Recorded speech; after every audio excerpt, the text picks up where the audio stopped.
Hi, I'm Kevin Eikenberry, and I'm here to help you reach your potential as a leader and a human being. Welcome to Remarkable TV and the Remarkable Leadership Podcast. If you happen to be watching on YouTube, so glad you're here. Make sure you hit the subscribe button so you don't miss any future episodes. Today, we're talking about 6 reasons we don't listen. Are you ready? Well, let's get started.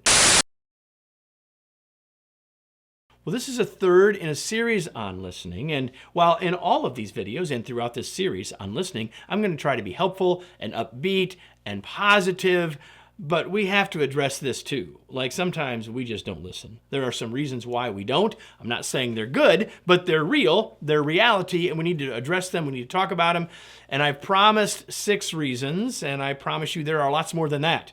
And I can also promise that I've failed in all 6 of these ways, although I'd like to hope far less often than I used to. So here are 6 big reasons why we don't listen in the real world, even if we wish we were. Number 1, distractions.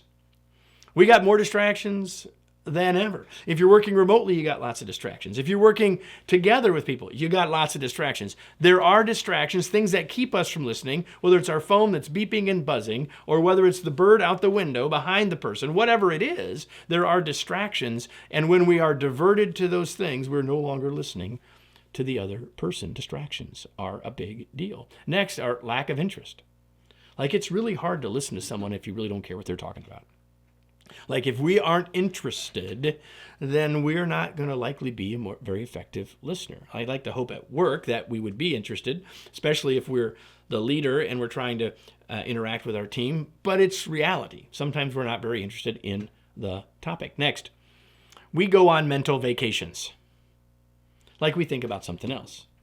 The other person is saying something and all of a sudden we're thinking about lunch, or all of a sudden we're thinking about our vacation next week, real or in our head. Like we go on what I call a mental vacation where we're just not right there in the moment. We're not being fully present. It happens and it keeps us from listening.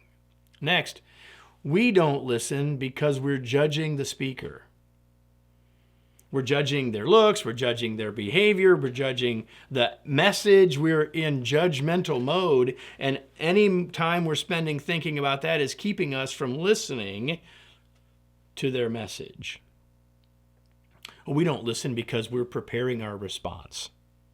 Like we're waiting for our chance to talk. Been there. Like the other person's talking and we can't wait to get in. In fact, our body language might even say we're getting ready to get in. And all the time we're spending preparing our response, preparing our rebuttal even, we're not listening to them anymore. We stopped because we went into preparing our turn to talk. Listening is not about waiting our turn to say something. It's listening to what they have to say and then responding if needed or necessary. Here's the 6th reason, maybe the biggest of all. We don't listen because it's a habit. It's a habit that we're picking up our phone. It's a habit that we aren't paying attention. It's a habit that we're thinking about something else. It's just a habit. Our habit around listening isn't always all that awesome. And so one of the reasons we don't listen is because we're in the habit of not really listening.